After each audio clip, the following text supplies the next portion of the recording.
European leaders have acted with anger and defiance after the US decision to pull out of the Paris Agreement. French President Emmanuel Macron has called the US move a mistake for the future of our planet. I do respect this sovereign decision, but I regret it, and I consider that he made an error for the interest of his country and his people, and a mistake for the future of our planet.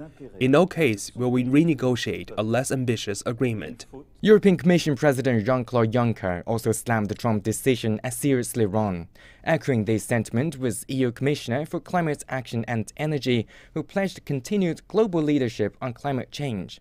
In Berlin, German Chancellor Angela Merkel expressed regret at the decision and called for a continuation of climate policies which preserve our world.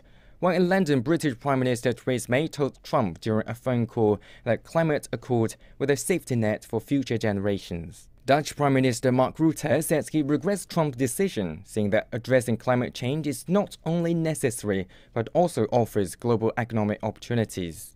Stefan Dujarric, spokesman for the United Nations Secretary-General, said the US move is a major disappointment. And Canadian Prime Minister Justin Trudeau said in a statement that US decision is disheartening and pledged to work with the world to combat climate change.